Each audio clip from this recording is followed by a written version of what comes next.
ہرقل شاہ روم نے قریش کے قافلے میں ایک آدمی بلانے کو بھیجا، اور اس وقت یہ لوگ تجارت کے لیے ملک شام گئے ہوئے تھے، اور یہ وہ زمانہ تھا جب رسول اللہ صلی اللہ علیہ وسلم نے قریش اور ابو سفیان سے ایک وقتی عہد کیا ہوا تھا۔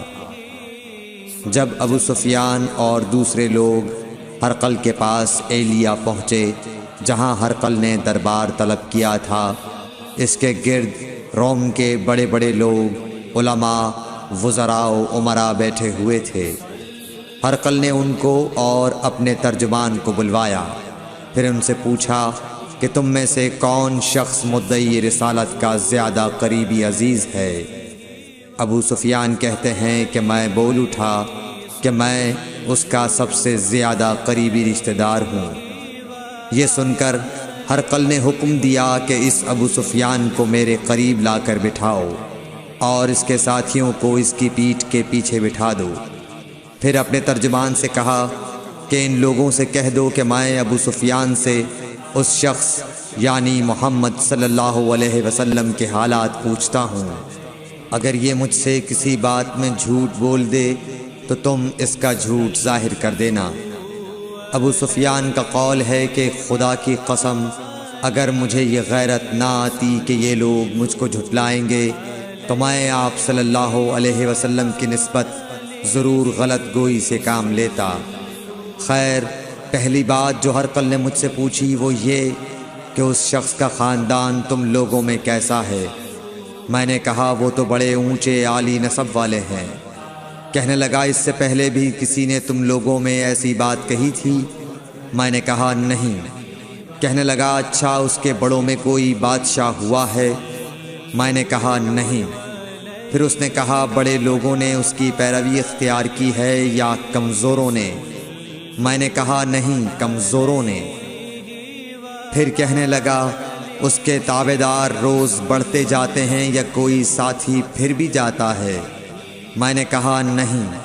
کہنے لگا کیا اپنے اس دعوی نبوت سے پہلے کبھی کسی بھی موقع پر اس نے جھوٹ بولا ہے؟ میں نے کہا نہیں، اور اب ہماری اس سے صلح کی ایک مقررہ مدت ٹھہری ہوئی ہے، معلوم نہیں وہ اس میں کیا کرنے والا ہے۔ ابو سفیان کہتے ہیں میں اس بات کے سوا اور کوئی جھوٹ اس گفتگو میں شامل نہ کر سکا۔ ہرقل نے کہا کیا تمہاری اس سے کبھی لڑائی بھی ہوئی ہے؟ ہم نے کہا کہ ہاں۔ بولا پھر تمہاری اور اس کی جنگ کا کیا حال ہوتا ہے؟ میں نے کہا لڑائی ڈول کی طرح ہے، کبھی وہ ہم سے میدان جنگ جیت لیتے ہیں اور کبھی ہم ان سے جیت لیتے ہیں۔ ہرقل نے پوچھا وہ تمہیں کس بات کا حکم دیتا ہے؟ میں نے کہا وہ کہتا ہے کہ صرف ایک اللہ ہی کی عبادت کرو، اس کا کسی کو شریک نہ بناؤ، اور اپنے باپ دادا کی شرک کی باتیں چھوڑ دو، اور ہمیں نماز پڑھنے، سچ بولنے، پرہیزگاری اور صلہ رحمی کا حکم دیتا ہے۔ یہ سب سن کر پھر ہرقل نے اپنے ترجمان سے کہا کہ ابو سفیان سے کہہ دے کہ میں نے تم سے اس کا نسب پوچھا تو تم نے کہا کہ وہ ہم سے عالی نسب ہے، اور پیغمبر اپنی قوم میں عالی نسب ہی بھیجے جایا کرتے ہیں۔ میں نے تم سے پوچھا کہ دعوی نبوت کی یہ بات تمہارے اندر اس سے پہلے کسی اور نے بھی کہی تھی؟ تو تم نے جواب دیا کہ نہیں۔ تب میں نے اپنے دل میں کہا کہ اگر یہ بات اس سے پہلے کسی اور نے کہی ہوتی تو میں سمجھتا کہ اس شخص نے بھی اسی بات کی تقلید کی ہے جو پہلے کہی جا چکی ہے۔ میں نے تم سے پوچھا کہ اس کے بڑوں میں کوئی بادشاہ بھی گزرا ہے؟ تو تم نے کہا کہ نہیں۔ تو میں نے دل میں کہا کہ ان کے بزرگوں میں سے کوئی بادشاہ ہوا ہوگا تو کہہ دوں گا کہ وہ شخص اس بہانے اپنے آباء و اجداد کی بادشاہت اور ان کا ملک دوبارہ حاصل کرنا چاہتا ہے۔ اور میں نے تم سے پوچھا کہ اس بات کے کہنے یعنی پیغمبری کا دعویٰ کرنے سے پہلے تم نے کبھی اس کو دروغ گوئی کا الزام لگایا ہے؟ تم نے کہا کہ نہیں۔ تو میں نے سمجھ لیا کہ جو شخص آدمیوں کے ساتھ دروغ گوئی سے بچے وہ اللہ کے بارے میں کیسے جھوٹی بات کہہ سکتا ہے۔ اور میں نے تم سے پوچھا کہ بڑے لوگ اس کے پیرو ہوتے ہیں یا کمزور آدمی؟ تم نے کہا کمزوروں نے اس کی اتباع کی ہے۔ تو دراصل یہی لوگ پیغمبروں کے متبعین ہوتے ہیں۔ اور میں نے تم سے پوچھا کہ اس کے ساتھی بڑھ رہے ہیں یا کم ہو رہے ہیں؟ تم نے کہا کہ وہ بڑھ رہے ہیں، اور ایمان کی کیفیت یہی ہوتی ہے حتیٰ کہ وہ کامل ہو جاتا ہے۔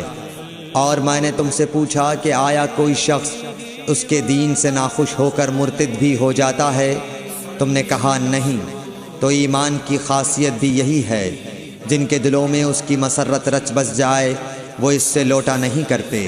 اور میں نے تم سے پوچھا کہ آیا وہ کبھی عہد شکنی کرتے ہیں؟ تم نے کہا نہیں۔ پیغمبروں کا یہی حال ہوتا ہے، وہ عہد کی خلاف ورزی نہیں کرتے۔ اور میں نے تم سے کہا کہ وہ تم سے کس چیز کے لیے کہتے ہیں؟ تم نے کہا کہ وہ ہمیں حکم دیتے ہیں کہ اللہ کی عبادت کرو، اس کے ساتھ کسی کو شریک نہ ٹھہراؤ، اور تمہیں بتوں کی پرستش سے روکتے ہیں، سچ بولنے اور پرہیزگاری کا حکم دیتے ہیں۔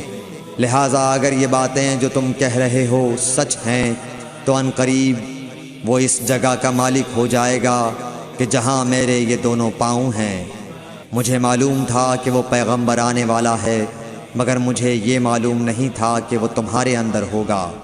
اگر میں جانتا کہ اس تک پہنچ سکوں گا تو اس سے ملنے کے لیے ہر تکلیف گوارا کرتا۔ اگر میں اس کے پاس ہوتا تو اس کے پاؤں دھوتا۔ ہرقل نے رسول اللہ صلی اللہ علیہ وسلم کا وہ خط منگایا جو آپ نے وحیہ کلبی رضی اللہ تعالیٰ عنہ کے ذریعے حاکم بصرہ کے پاس بھیجا تھا، اور اس نے وہ ہرقل کے پاس بھیج دیا تھا۔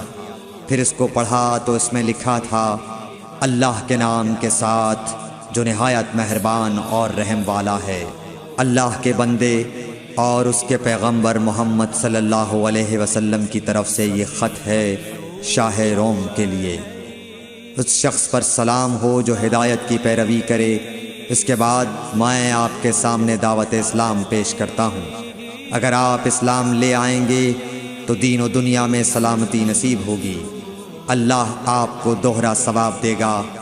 اور اگر آپ میری دعوت سے روگردانی کریں گے تو آپ کی رعایا کا گناہ بھی آپ ہی پر ہوگا۔ اور اے اہل کتاب، ایک ایسی بات پر آ جاؤ جو ہمارے اور تمہارے درمیان یکساں ہے، وہ یہ کہ ہم اللہ کے سوا کسی کی عبادت نہ کریں اور کسی کو اس کا شریک نہ ٹھہرائیں، اور نہ ہم میں سے کوئی کسی کو خدا کے سوا اپنا رب بنائے۔ پھر اگر وہ اہل کتاب اس کتاب سے منہ پھیر لیں تو مسلمانوں، تم ان سے کہہ دو کہ تم مانو یا نہ مانو، ہم ایک خدا کے اطاعت گزار ہیں۔ ابو سفیان کہتے ہیں، جب ہرقل نے جو کچھ کہنا تھا کہہ دیا اور خط پڑھ کر فارغ ہوا تو اس کے ارد گرد بہت شور و غوغا ہوا، بہت سی آوازیں اٹھیں اور ہمیں باہر نکال دیا گیا۔ تب میں نے اپنے ساتھیوں سے کہا کہ ابو کبشہ کے بیٹے حضرت صلی اللہ علیہ وسلم کا معاملہ تو بہت بڑھ گیا۔ دیکھو تو اس سے بنی اصفر روم کا بادشاہ بھی ڈرتا ہے۔ مجھے اس وقت سے اس بات کا یقین ہو گیا کہ حضور صلی اللہ علیہ وسلم ان قریب غالب ہو کر رہیں گے، حتیٰ کہ اللہ نے مجھے مسلمان کر دیا۔ راوی کا بیان ہے کہ ابن ناطور ایلیا کا حاکم ہرقل کا مصاحب اور شام کے نصارہ کا لاٹ پادری بیان کرتا تھا کہ ہرقل جب ایلیا آیا ایک دن صبح کو پریشان اٹھا تو اس کے درباریوں نے دریافت کیا کہ آج ہم آپ کی حالت بدلی ہوئی پاتے ہیں، کیا وجہ ہے؟ ابن ناطور کا بیان ہے کہ ہرقل نجومی تھا، علم نجوم میں وہ پوری مہارت رکھتا تھا۔ اس نے اپنے ہم نشینوں کو بتایا کہ میں نے آج رات ستاروں پر نظر ڈالی تو دیکھا کہ ختنہ کرنے والوں کا بادشاہ ہمارے ملک پر غالب آ گیا ہے۔ بھلا اس زمانے میں کون لوگ ختنہ کرتے ہیں؟ انہوں نے کہا کہ یہود کے سوا کوئی ختنہ نہیں کرتا، سو ان کی وجہ سے پریشان نہ ہوں۔ سلطنت کے تمام شہروں میں یہ حکم لکھ بھیجیے کہ وہاں جتنے یہودی ہوں سب قتل کر دیے جائیں۔ وہ لوگ انہی باتوں میں مشغول تھے کہ ہرقل کے پاس ایک آدمی لایا گیا جسے شاہ غسان نے بھیجا تھا۔ اس نے رسول اللہ صلی اللہ علیہ وسلم کے حالات بیان کیے۔ جب ہرقل نے سارے حالات سن لیے تو کہا کہ جا کر دیکھو وہ ختنہ کیے ہوئے ہے یا نہیں۔ انہوں نے اسے دیکھا تو بتلایا کہ وہ ختنہ کیا ہوا ہے۔ ہرقل نے جب اس شخص سے عرب کے بارے میں پوچھا تو اس نے بتلایا کہ وہ ختنہ کرتے ہیں۔ تب ہرقل نے کہا کہ یہی محمد صلی اللہ علیہ وسلم اس امت کے بادشاہ ہیں جو پیدا ہو چکے ہیں۔ پھر اس نے اپنے ایک دوست کو رومیہ خط لکھا اور وہ بھی علم نجوم میں ہرقل کی طرح ماہر تھا۔ پھر وہاں سے ہرقل حمص چلا گیا۔ ابھی حمص سے نکلا نہیں تھا کہ اس کے دوست کا خط اس کے جواب میں آ گیا۔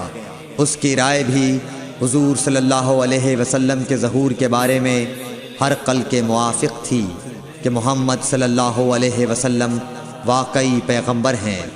اس کے بعد ہرقل نے روم کے بڑے آدمیوں کو اپنے حمص کے محل میں طلب کیا اور اس کے حکم سے محل کے دروازے بند کر لیے گئے۔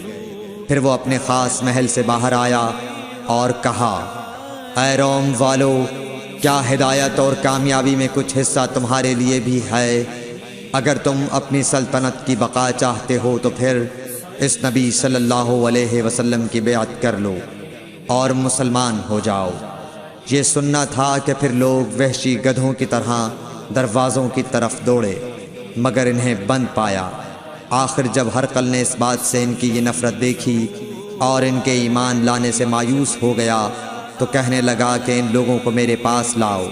جب وہ دوبارہ آئے تو اس نے کہا، میں نے جو بات کہی تھی اس سے تمہاری دینی پختگی کی آزمائش مقصود تھی، سو وہ میں نے دیکھ لی۔ تب یہ بات سن کر وہ سب کے سب اس کے سامنے سجدے میں گر پڑے اور اس سے خوش ہو گئے۔ بالآخر ہرقل کی آخری حالت یہی رہی۔ صحیح بخاری حدیث نمبر 7۔